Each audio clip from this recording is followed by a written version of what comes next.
The American Industrial Revolution was marked not only by the changing face of American industry, but also by the changing face of America. As mills and factories sprouted across the land, cities grew up around them. In turn, the cities beckoned to workers by the millions from the American countryside and from overseas to fuel the burgeoning industrialization. What was once a rural nation was rapidly becoming an urban state. Between 1860 and 1910, the urban population grew from 6 million to over 44 million.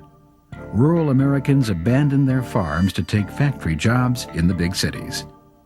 Joining them en masse were new immigrants from overseas. By 1870, they were arriving on American shores at a rate of nearly 400,000 per year. By 1882, this number had doubled to 800,000 annually. This tide of urban migration brought with it new social problems. Until 1885, most immigrants were from Northern Europe and Britain. But by the late 1880s, people from Southern and Eastern Europe and Latin America began to disembark from the transcontinental steamships, creating racial and ethnic tensions. Due to increased cultural diversity, the scope of social problems began to grow.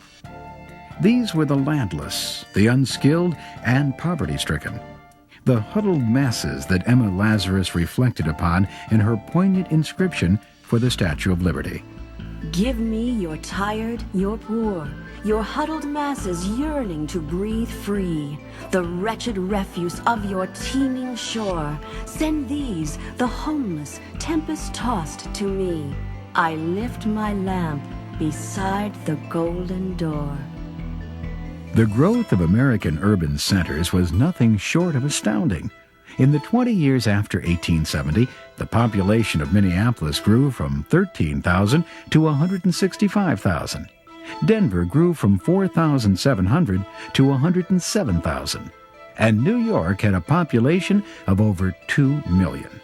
Chicago and Philadelphia had more than 1 million citizens each, and Baltimore, Boston, and St. Louis were home to nearly 500,000 people.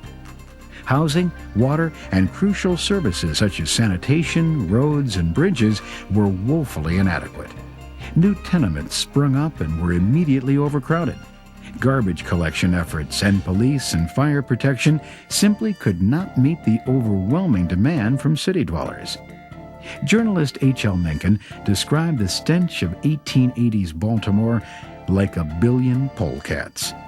Widespread corruption in the cities was blamed on the immigrants who crowded dilapidated buildings, packed the jails, and voted for the candidates of powerful politicians in return for small favors. In 1900, a local journalist marveled at the capacity people displayed to survive in deplorable conditions. The wonder is that they are not all corrupted, and speedily, by their surroundings.